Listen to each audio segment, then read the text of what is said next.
Globe présente Fille, femme, autre de Bernardine Evaristo.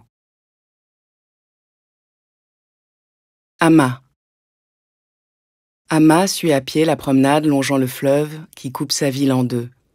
Quelques péniches matinales s'y croisent lentement.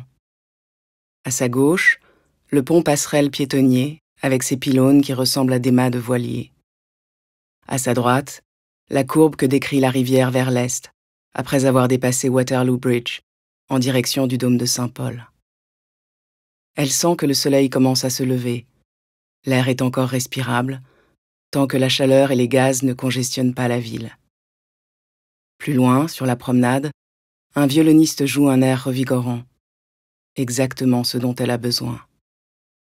Ce soir, c'est la première de la pièce d'Amma, la dernière Amazone du Dahomey, au National Theatre. Elle repense à ses débuts au théâtre, quand elle et sa compagne d'alors, Dominique, se bâtissaient une réputation en interrompant les spectacles qui offensaient leur sensibilité politique. Leur voix puissante d'actrices aguerries jaillissait du fond des loges, après quoi elles s'enfuyaient vite fait. Elle croyait aux protestations publiques, perturbatrices, déclenchant la fureur des gens de l'autre bord. Elle se rappelle avoir vidé une pinte de bière sur la tête d'un metteur en scène qui représentait des femmes noires à demi nues, courant sur la scène comme des débiles, puis s'être débinée dans les ruelles de Hammersmith en braillant. Ensuite, pendant des décennies, Amma a vécu en marge, rebelle balançant des grenades sur cet establishment qui la rejetait. Jusqu'au jour où le courant dominant se mit à absorber ce qui passait avant pour de l'extrémisme et où elle se découvrit avide d'en faire partie. Ce qui ne se réalisa que lorsqu'il y a 3 ans, pour la première fois, une femme fut nommée directrice artistique du National Theatre. Après avoir encaissé tant de refus polis de la part des prédécesseurs, Amma reçut un coup de fil juste après le petit déjeuner un lundi matin, alors que sa vie s'annonçait vide de tout, si ce n'est de séries télévisées. « J'adore le texte, je dois le monter. Voudrez-vous le mettre en scène ? Je sais que je vous prends au dépourvu, mais êtes-vous libre pour un café cette semaine ?» Amma avale une gorgée de son americano, enrichie de sa dose habituelle de remontant, tout en continuant sa marche vers le centre d'art brutaliste. Le bâtiment bunker de béton gris qu'on essaie, du moins en ce moment, d'éclaircir avec des effets lumineux, et l'endroit s'est acquis une réputation de progressisme plutôt que de traditionnalisme. Voici des années, elle s'attendait à se faire expulser dès qu'elle oserait en franchir les portes. C'était l'époque où les gens se mettaient sur leur 31 pour aller au théâtre et jetaient un regard méprisant sur ceux qui ne s'habillaient pas convenablement. Elle veut que les gens s'intéressent à ses pièces. Elle se fiche de ce qu'ils se mettent sur le dos. Elle conserve son style je m'en tape, qui a évolué, c'est vrai. Fini la salopette en jean, le béret de Che Guevara, le foulard en référence à l'OLP et l'éternel badge de 2 symboles féminins accouplés. Tu devrais avoir plutôt le cœur sur la main, ma vieille. Maintenant, elle porte des baskets argentées ou dorées en hiver, des Birkenstock anti-chute en été. L'hiver, des pantalons noirs, amples ou serrés, ça dépend si elle fait du 40 ou du 42 cette semaine-là. Une taille de moins pour le haut. L'été, des sarouels qui s'arrêtent juste sous le genou. L'hiver, des chemises de couleurs vives, des pulls, des vestes, des manteaux asymétriques. Toute l'année, ces dreadlocks oxygénés, entraînés à se dresser comme des bougies sur un gâteau d'anniversaire. Des créoles en argent, de gros bracelets africains et du rouge à lèvres rose sont l'affirmation de son style éternellement vivace. Yaz lui a récemment affirmé « Tu ressembles à une vieille cinglée, Mum ».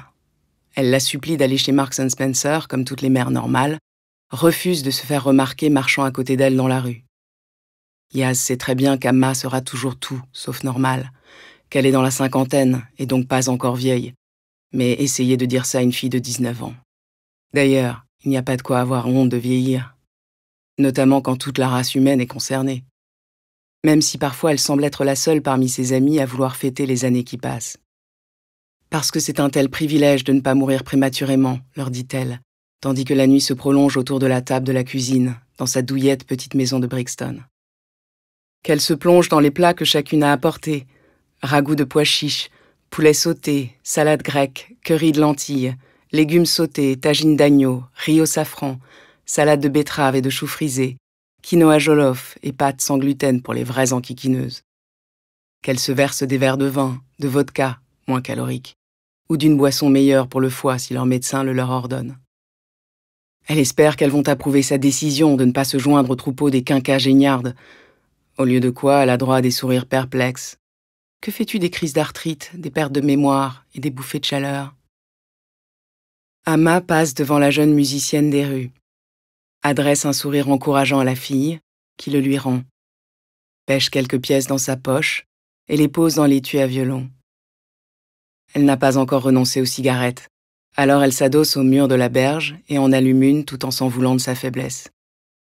Sa génération a été inondée de pubs pour les cigarettes, qui les ferait paraître adultes, séduisantes, puissantes, intelligentes, désirables et surtout tellement cool. Personne ne leur disait qu'en réalité, elle les ferait mourir. Elle observe le fleuve, elle sent la fumée descendre dans son œsophage et calmer ses nerfs, alors qu'elle s'efforce de lutter contre l'afflux d'adrénaline dû à la caféine. 40 années de première, et elle a toujours la trouille.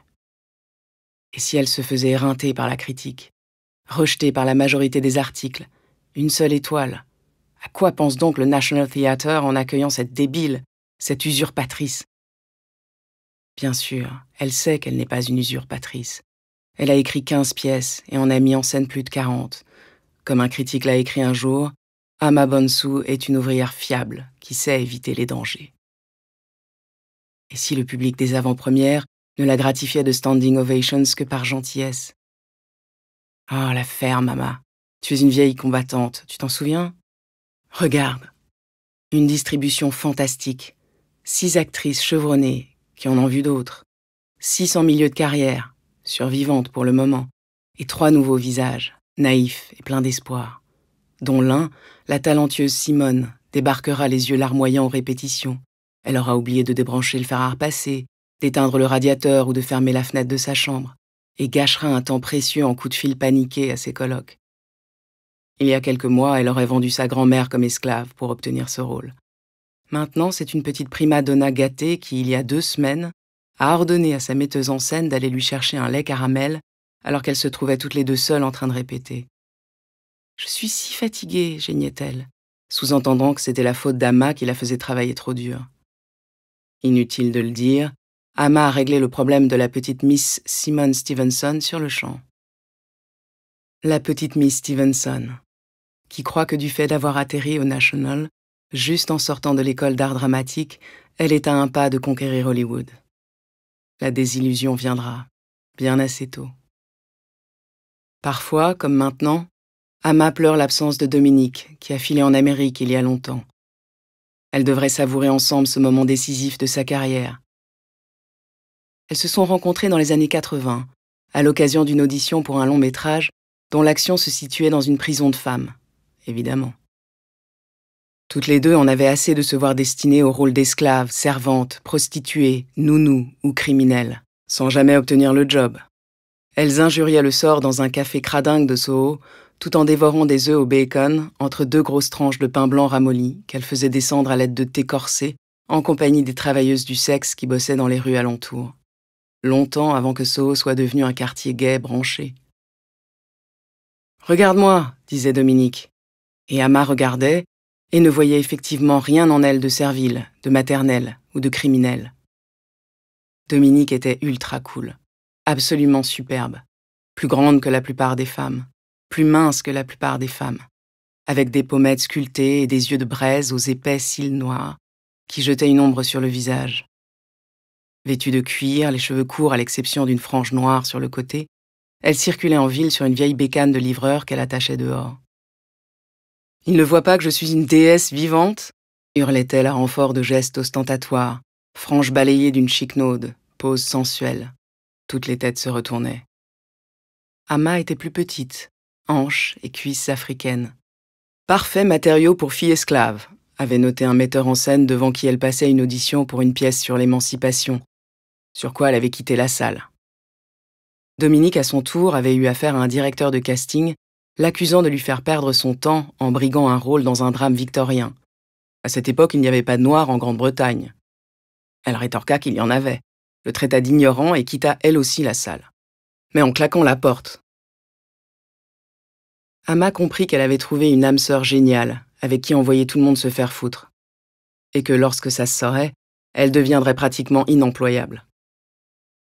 Elles poursuivirent la conversation dans un pub copieusement arrosé de vin.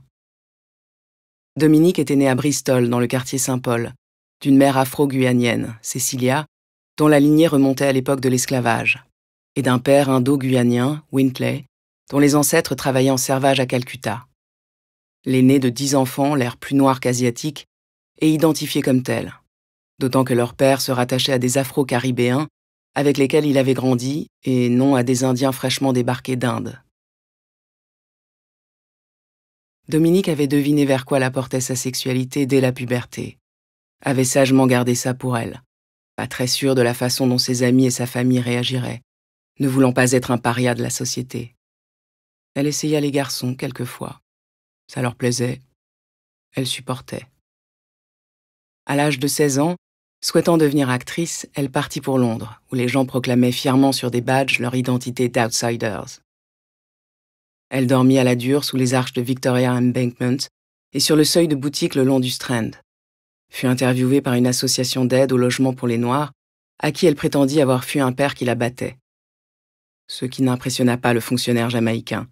« Alors comme ça, il te battait ?» Dominique passa au cran supérieur et accusa son père d'abus sexuels, fut accueillie en urgence dans un foyer. 18 mois plus tard, à l'issue de coups de téléphone hebdomadaires larmoyants au bureau de l'association, on lui octroya une pièce dans un petit immeuble des années 50 de Bloomsbury. « J'ai fait ce qu'il fallait pour trouver un toit », raconta-t-elle à Amma. « Ce n'est pas ce dont je suis le plus fière, je l'admets, mais je n'ai fait de mal à personne puisque mon père ne le saura jamais. » Elle se donna pour mission d'étudier l'histoire des Noirs, la culture, la politique, le féminisme, découvrit les librairies alternatives de Londres. Entra dans celle d'Islington, Sister Wright, où elle constata que chaque auteur de chaque livre était une femme, et y flâna pendant des heures. Ne pouvant s'en payer aucun, elle lut debout, semaine après semaine, l'intégralité de Home Girls, A Black Feminist Anthology, et tous les ouvrages d'Audre Lorde qui lui tombaient entre les mains. Les vendeuses ne semblaient pas s'en formaliser. Quand je fus acceptée dans une école d'art dramatique très orthodoxe à Ma, j'étais déjà politisée et je contestais tout ce qu'il disait. L'unique personne de couleur de l'école. Elle voulait savoir pourquoi les rôles masculins chez Shakespeare ne pouvaient pas être joués par des femmes, et je vous épargne les problèmes de casting transracial, hurlait-elle au professeur, tandis que les autres étudiants, y compris les femmes, gardaient le silence. Je me suis rendu compte que je ne pouvais compter que sur moi. Le lendemain, le directeur de l'école m'a prise à part. « Tu es ici pour devenir actrice, pas politicienne. Si tu continues de semer le trouble, tu devras partir. Tu es prévenu, Dominique. » « Ne m'en parle pas, » répliqua Amma. « Tu la fermes ou tu dégages, c'est ça ?» Moi, mon esprit combatif, je l'ai hérité de mon papa, Kwabena, un journaliste qui faisait campagne pour l'indépendance du Ghana. Quand il a appris qu'il allait être arrêté pour sédition, il a filé et débarqué ici, où il a fini employé des chemins de fer. C'est comme ça qu'il a rencontré ma mum, à la gare de London Bridge. Il contrôlait les billets à la sortie, elle travaillait dans les bureaux au-dessus du hall. Il a fait en sorte d'être celui qui lui prenait son billet, elle a fait en sorte d'être la dernière personne à quitter le train afin d'échanger quelques mots avec lui. Mum, Hélène, est une métisse, née en Écosse en 1935. Son père était un Nigérian qui a disparu aussitôt après avoir fini ses études à l'université d'Aberdeen, sans un mot d'adieu. Des années après, ma grand-mère a découvert qu'il était retourné auprès de sa femme et de ses enfants au Nigeria. Elle ne savait même pas qu'il était marié. Mum n'était pas la seule métisse d'Aberdeen dans les années 30 et 40, mais elle était assez exceptionnelle pour qu'on le lui fasse sentir. Elle a quitté l'école très tôt, a étudié le secrétariat, est arrivée à Londres à l'époque où la ville se peuplait de garçons africains venant étudier ou travailler. Mum allait danser, fréquentait leur club de Soho. Ils aimaient sa peau claire et ses cheveux longs. Elle dit qu'elle se sentait laide. Il a fallu que des garçons africains lui affirment le contraire. Tu aurais dû la voir à l'époque. Un croisement de Lena Horne et Dorothy Dandridge. Ouais, vachement laide. Pour leur première sortie, Mum espérait aller voir un film et danser dans un de ses endroits favoris, le Club Afrique, ici à Soho. Elle avait fait plein d'allusions. Elle aimait la musique high life et le jazz ouest-africain.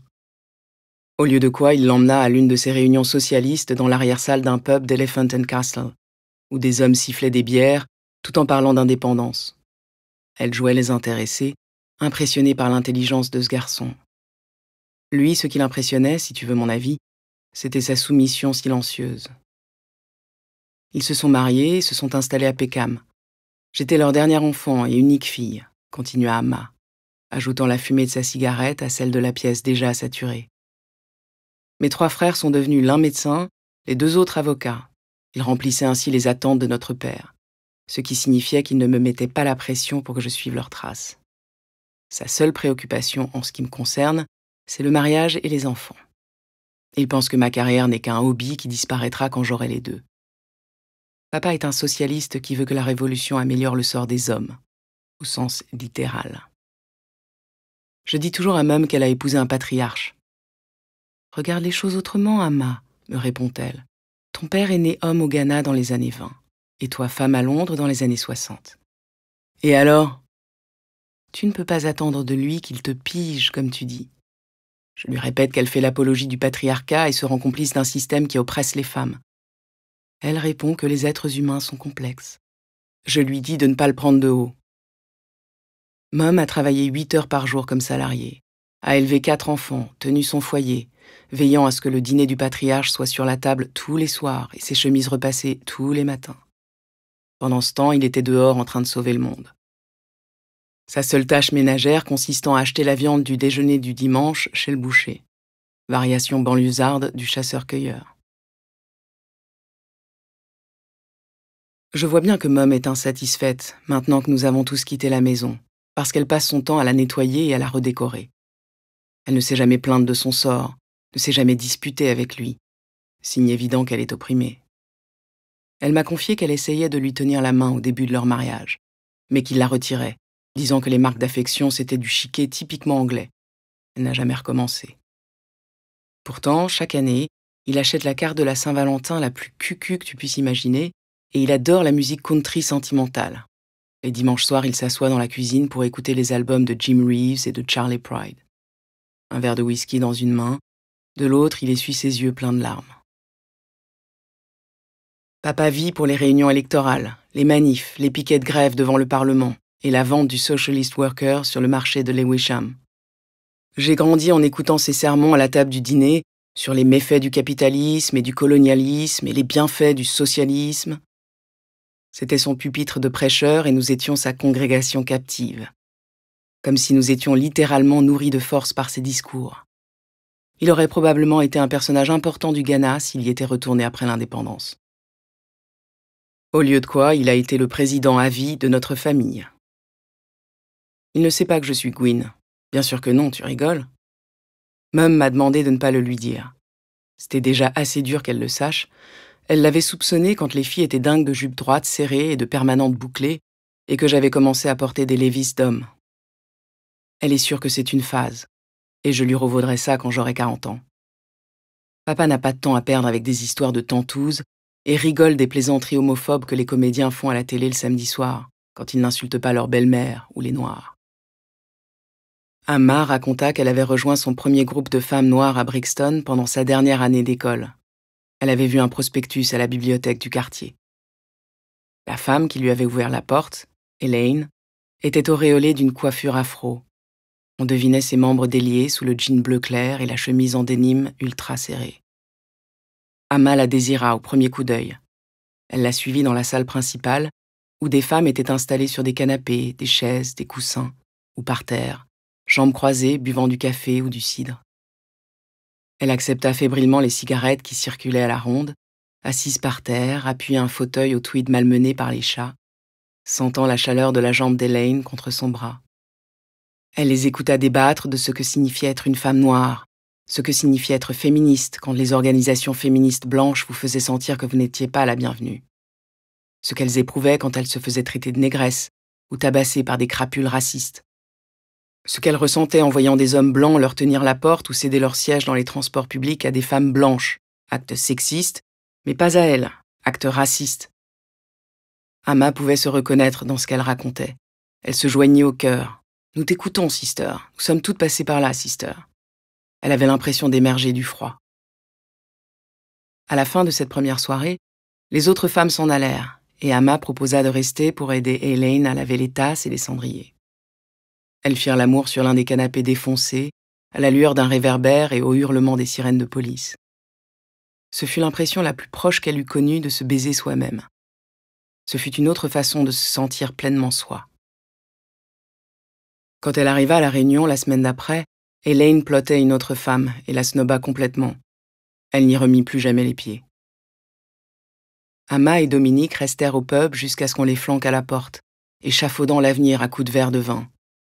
Elles décidèrent qu'il leur fallait monter leur propre compagnie théâtrale si elles voulaient faire une carrière d'actrice, n'étant ni l'une ni l'autre prêtes à trahir leurs idées politiques pour trouver un job. Et pas davantage à se taire. Ça semblait la voie évidente à suivre. Elles griffonnaient des noms sur des feuilles de PQ fauchées dans les toilettes publiques.